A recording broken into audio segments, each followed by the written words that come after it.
আল্লাহ রাব্বুল আলামিন পৃথিবীতে 313 জন রাসূল দিয়েছিলেন, কিন্তু কোন রাসূলের নামের ক্ষেত্রে রাসূল পৃথিবীতে নবী পাঠাইয়াছিলেন তারও বেশি, লক্ষাধিকেরও বেশি নবী রাসূল প্রেরণ করেছিলেন।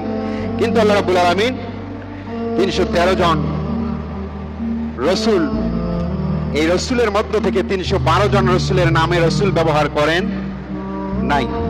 কেবলমাত্র আপনার আমার নবীজি, আপনার আমার প্রিয় নবীর শান আল্লাহ রাব্বুল আলামিন রাসূল শব্দটি ব্যবহার করেছেন। বলেন না সুবহানাল্লাহ। এ নবীর এত মর্যাদা, এ নবীজির এত শান মান, যে নবীকে মাধ্যম ছাড়া আল্লাহ রাব্বুল আলামিনকে পাওয়া কখনো সম্ভবপর নয়। কথা বলেন ঠিক কিনা? আপনি আল্লাহর সান্নিধ্য পেতে চাইলে, আল্লাহর নিকটবর্তী হতে চাইলে আপনার প্রথম মাধ্যম রাখতে হবে আমার প্রিয় নবী।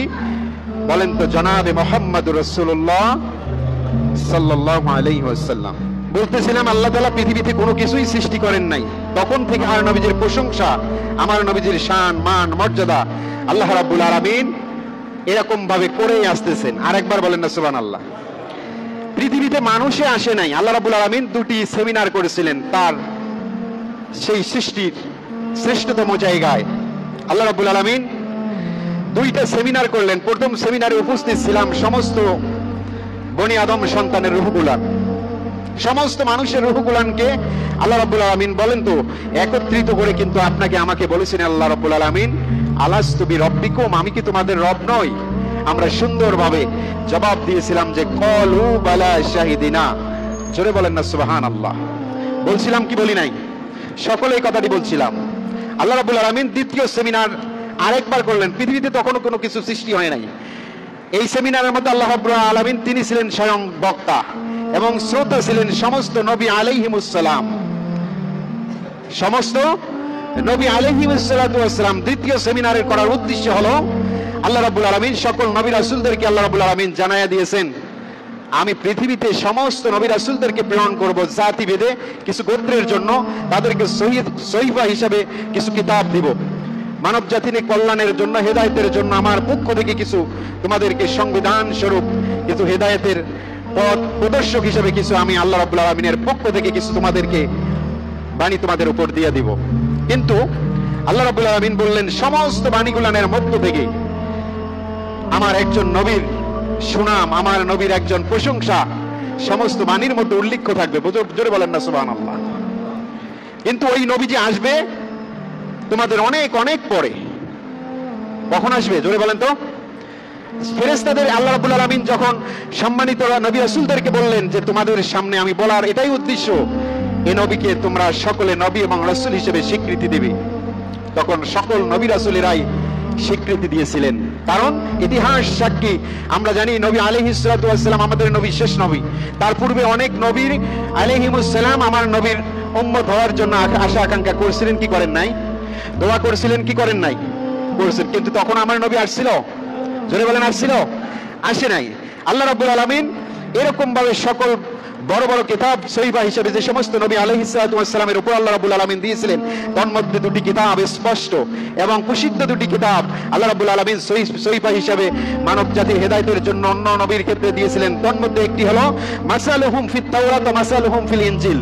তাওরাত এবং ইনজিলের মধ্যে স্পষ্ট আমার নবীজির শান, আমার নবীজির মান আল্লাহ রাব্বুল আলামিন সুন্দরভাবে বর্ণনা করেছিলেন। জোরে বলেন না সুবহানাল্লাহ। প্রিয় হাজিরিন, এই কারণে আপনাদেরকে যে উদ্দেশ্যটা বলার সেটা হলো নবী আল্লাহ রাব্বুল আলামিনকে যদি আমরা ভালোবাসি, আল্লাহর নিকটবর্তী হতে চাই, তাহলে আল্লাহ রাব্বুল আলামিন বলছেন যে আমার রাসূলের তোমরা আনুগত্য করো, আমার রাসূলকে তোমরা অনুকরণ করো।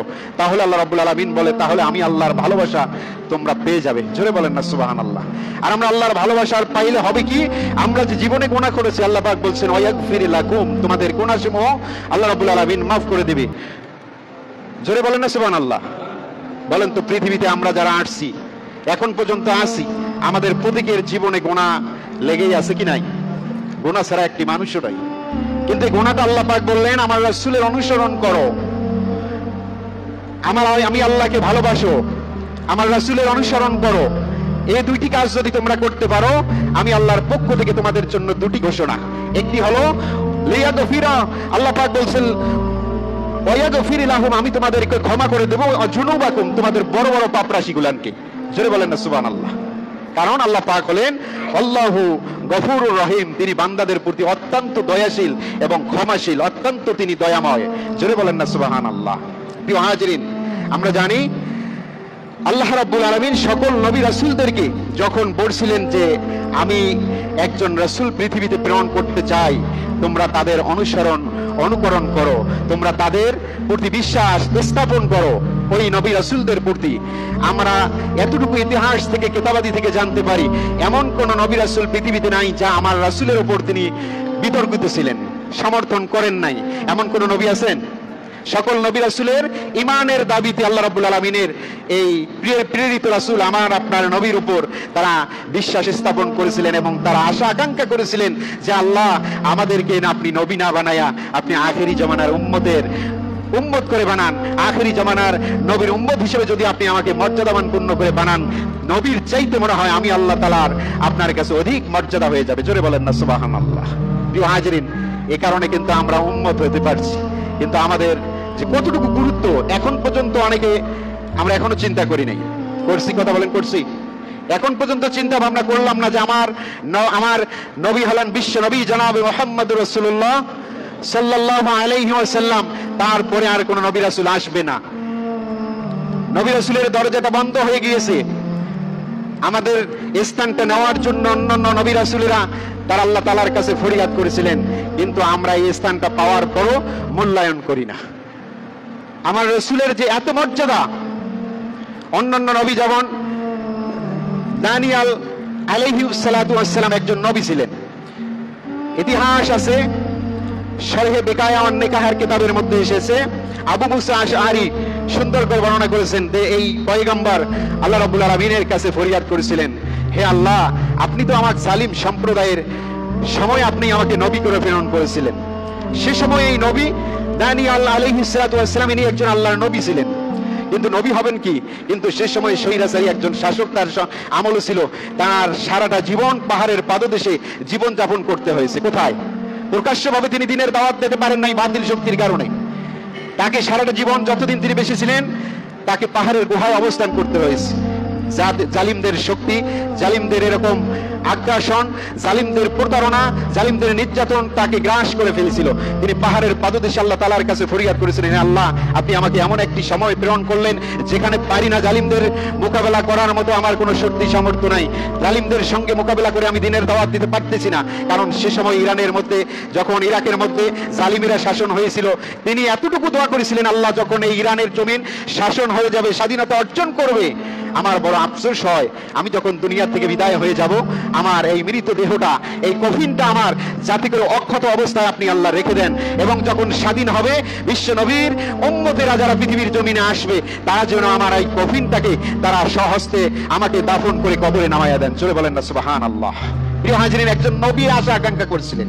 আবু মুসা আশআরী বর্ণনা করেছেন, আল্লাহ রাব্বুল আলামিন যখন ইরানের জমিনটা স্বাধীনতা অর্জন করলেন, রাজপ্রসাদের মধ্যে যখন আবু মুসা আশআরী চিন্তা করে দেখলেন আল্লাহর নবী তো এই কথা বলে গিয়েছেন যে এই একজন পয়গম্বরের লাশ শেষ নবীর উম্মতেরা তাকে দাফন কাফন করবে, তাকে নিজ হাতে কবরে নামায়ে দিয়ে কবরস্থ করা হবে। দানিয়েল আলাইহিস সালাতু ওয়াস সালামের লাশটা তিনি জানেন, যেহেতু নবীজি বলেছেন, তিনি রাজপ্রসাদের মধ্যে দেখলেন একজন বৃদ্ধ মানুষ। এই বৃদ্ধ মানুষকে বললেন, ওইটা লক্ষ্য করে দেখা যায় ওটা কফিন কার? তিনি বললেন, এটা হলো আল্লাহ পাকের একজন প্রেরিত নবী দানিয়েল আলাইহিস সালাতু ওয়াস সালামের কফিনের লাশ। জোরে বলেন না সুবহানাল্লাহ। আমরা জানি, ইতিহাস সাক্ষী, কিতাবাদি থেকে সাক্ষী, এই শেষ নবীর উম্মত, এই অর্থাৎ আবু মুসা আশআরী রাদিয়াল্লাহু তাআলা আল্লাহ রাসূলের একজন সাহাবী, তিনি বর্ণনা করেছেন সেই সময় বিশ্ব নবীর কিছু সংখ্যক উম্মত এই কফিনটাকে স্বহস্তে দাফন করেছে। জোরে বলেন না সুবহানাল্লাহ। প্রিয় হাজিরিন, তার দোয়া কবুল করেছেন আল্লাহ রাব্বুল আলামিন। কিন্তু আমরা মুসলমান আজ পর্যন্ত আমাদের এই আকাঙ্ক্ষাটাও নাই যে আল্লাহ, আমি শেষ নবীর উম্মত, এই নবীর ওসিলায় আমাদের জীবনের গুনাহগুলোকে মাফ করে দেন, আমাকে আপনি শুধরে নেওয়ার তৌফিক দান করে দেন। এরকম ভাবে কি আমরা অনেকে বলতে পারি না? এখনো পর্যন্ত বুকে এরকম একটা হিম্মত মুসলমানের নাই। কথা বলেন ঠিক কিনা? আমরা জানি যে আমরা মনে হয় যেন ছোট, কিন্তু না, আপনার মর্যাদা এত আল্লাহ রাব্বুল আলামিনের কাছে। যখন আল্লাহ রাব্বুল আলামিনের কাছে আপনি চাবেন, মাপ চাবেন, নবীর ওসিলায় মাপ চাবেন। অসংখ্য হাদিস আছে নবীর ওসিলায় অন্যান্য নবীরা বিপদ থেকে মুক্তি পাইছিল। পাইছি কি পাই নাই ভাই? আর আপনি, আমি তো ডাইরেক্ট ওই নবীর উম্মত, ডাইরেক্ট উম্মত। আপনি যখন নবীর নামের ওসিলায় আপনি মাপ চাবেন, তখন আল্লাহ রাব্বুল আলামিন আপনার প্রতি করুণা, আপনার প্রতি রহমত বর্ষিত করতে থাকবেন। জোরে বলেন না সুবহানাল্লাহ। প্রিয় হাজিরিন, এই কারণে আমরা যারা বিপদগ্রস্ত আছি, আমরা যেন গোনার জীবনে জর্জরিত হয়ে আছি, বলেন তো আল্লাহ রাব্বুল আলামিনের দরবারে আমরা আমার নবীর নাম নিয়ে ওসিলায় আমরা কি মাপ চাইতে পারবো? কথা বলেন, পারবো? তখন আল্লাহ রাব্বুল আলামিন আমাদেরকে আপনাকে মাফ করে দিবেন। কারণ নবীজির ভালোবাসা ছাড়া তো আমরা কিছুই করতে পারবো না। কথা বলেন তো, পারা সম্ভব? আজকে নবীর সুন্নাত, নবীর আদর্শ থেকে মানুষেরা মাহরুম। যে নবী বেশি যে জিনিসটা পছন্দ করেছিলেন, সেটার থেকে আমরা আজকে মাহরুম। আমার নবীজির অসংখ্য সহিহ হাদিস দ্বারা প্রমাণিত, নবীজির 3টা জিনিস বেশি পছন্দনীয় ছিল। কয়টা? কথা বলেন যদি, কয়টা জানা আছে এমন কোন ব্যক্তির? কয়টা জিনিস? সর্বপ্রথম হলো, নবীজি বলেছিলেন আমি সুগন্ধকে বেশি ব্যবহার করি। সুগন্ধি, বলেন না সুবহানাল্লাহ। এটা অসংখ্য স্পষ্ট সহিহ হাদিস প্রতিটা কিতাবেই বর্ণিত হয়েছে। নবীজি বলছিলেন আমার সুগন্ধি বেশি পছন্দনীয়। বলেন তো মুসলমানেরা আজ সুগন্ধি ব্যবহার করে? কথা বলেন না কেন? যখন যায় তার শরীর থেকে দুর্গন্ধ, পচাজনিত কিছু দুর্গন্ধ নাকের মধ্যে পাওয়া যায়। অথচ নবীজির মৃত্যুর অন্তিম সময় এই পছন্দের জিনিসটা ছিল। জোরে বলেন না সুবহানাল্লাহ। সুগন্ধি মুসলমানের একটা প্রিয় চয়েসফুল জিনিস। ভালোবাসার অন্যতম একটা জিনিস থাকবে আপনার বাড়িতে, আপনার সুন্দর একটি জায়গায় আপনার একটা সুগন্ধি যেন থাকে। এটা হলো আমার রাসূলের সুন্নাত। আর একটা জিনিস হলো, নবীজি বলেছেন ক্ষুদ্র ক্ষুদ্র আমলগুলো যদি দৈনন্দিন শোনার পর আমরা যদি সামান্য একটি করে আমল করি, তারপর আমাদের জীবন আস্তে আস্তে পরিবর্তন হওয়ার সম্ভাবনা আছে না নাই? আরেকটা হলো, নবীজি বলেছেন আরেকটা আমার বেশি পছন্দনীয়, সেটা হলো নামাজ। দ্বিতীয় নাম্বার কি? নামাজ। নবীজি বলেছেন আরেকটা আমার তিনটা পছন্দনীয়র মধ্যে হলো আরেকটি হলো নামাজ। বলেন তো নামাজকে আমরা পছন্দ করি? কথা বলেন, করি? যদি করি তাহলে কিন্তু পাঞ্জাগানা নামাজের ক্ষেত্রে আমরা সকলে আসতাম। অনেকের পছন্দ নয়, কিছু কিছু মানুষের পছন্দ। তারা মনে প্রাণে, জীবন যদিও একবারে বার্ধক্যে উপনীতি হয়, তারপরে তারা এমনও কিছু মানুষ আছে তারা নামাজ ছাড়তে রাজি নয়, আবার কিছু নামাজ থেকে অনেক বিরত। তাহলে আপনি চিন্তা করেন, নবীজির যে জিনিসগুলো পছন্দ আপনি সেটা কিন্তু এড়িয়ে চলতেছেন, আপনার জন্য সেটা অপছন্দনীয়। তাহলে যে আল্লাহ পাক বললেন কুল ইন কুনতুম তুহিব্বুনাল্লাহ, তোমরা যদি আমি আল্লাহকে ভালোবাসো, আমি আল্লাহর ভালোবাসা পেতে চাও, ফাত্তাবিউনি, তাহলে কি করো? আমার রাসূলের অনুকরণ করো। ইউহিব্বুকুমুল্লাহ, তাহলে আমি আল্লাহর ভালোবাসা তোমরা কি পাইবা? পেয়ে যাবে। জোরে বলেন না সুবহানাল্লাহ। তাহলে রাসূলের অনুসরণ, রাসূল যেটা পছন্দ করছিলেন সেটার থেকে আপনি আমি বিরত কিনা? কথা বলেন না কেন? আরেকটা জিনিস হলো, নবীজি 3য় নাম্বার বলেছেন আমার স্ত্রী পছন্দ। আমার স্ত্রীদেরকে আমি অধিক পছন্দ করি। কিন্তু এমন সমাজে দেখবেন স্ত্রীদের সঙ্গে দিনে রাতে এমন কিছু রাত ব্যবহার, এমন কিছু জঘন্যতম ব্যবহার মুসলমানেরা স্ত্রীর প্রতি করে, যেটা মানুষের পক্ষে এটা অশোভনীয়, এটা করা উচিত নয়। কথা বলেন ঠিক কিনা? আমার নবীজির 3টা জিনিস পছন্দ। একটি হলো আতর, সুগন্ধি, নামাজ। আর নবীজি নিজেই বলেছেন আমার স্ত্রীরা পছন্দ। তাহলে স্ত্রীদের সঙ্গে ভালো ব্যবহার করা লাগবে না খারাপ লাগবে? কথা বলেন মুসলমানেরা, লাগবে কি লাগবে না? তাহলে যাদের স্ত্রী আছে তাদের সুন্দর আচরণ আমরা করব, খারাপ ব্যবহার করব না। ওই বাড়ির কাজের মেয়ের মতো তাদের সঙ্গে রাব ব্যবহার করব না। তারা আপনার জন্য আল্লাহ রাব্বুল আলামিনের পক্ষ থেকে জান্নাতের একটা নিয়ামত আপনাদেরকে দান করবেন, দান করেছেন। জান্নাতের অন্যতম একটি নিয়ামত হলো হুরদের পক্ষ থেকে আপনাদেরকে দুনিয়ায় একটি নিয়ামত দেওয়া হয়েছে, অংশ বিশেষ, সেটা হলো আপনার স্ত্রী। প্রিয় হাজিরিন, এই কারণে আমরা যেন আল্লাহ রাব্বুল আলামিনের রাসূলের আদর্শ অনুকরণ করে বাস্তব জীবনে চলতে পারি। সকলে বলেন আল্লাহুম্মা আমিন। চলতে পারবো ইনশাআল্লাহ? তাহলে 3টা জিনিস আজকে শিখলাম। সুগন্ধি আজকে থেকে সকলে ব্যবহার করবেন, নামাজ পড়বেন, এবং যাদের গৃহী স্ত্রী আছে, যারা বিবাহ করেছেন, স্ত্রীদের সঙ্গে খারাপ ব্যবহার করা যাবে না। যদি আপনি খারাপ ব্যবহার করেন তাহলে আপনি রাসূলের পছন্দনীয় জিনিসকে কটাক্ষ করলেন, অবজ্ঞা করলেন, ভালোবাসলেন না, তাহলে আপনি আল্লাহর প্রিয় বান্দা হতে পারবেন না। আল্লাহ রাব্বুল আলামিন সকলকে তৌফিক দান করুন। আসসালামু আলাইকুম। ভিডিওটা যদি ভালো লাগে তাহলে ভিডিওতে একটা লাইক, কমেন্ট, শেয়ার এবং নতুন দর্শক হয়ে থাকলে অবশ্যই চ্যানেলটা সাবস্ক্রাইব করবেন। ধন্যবাদ।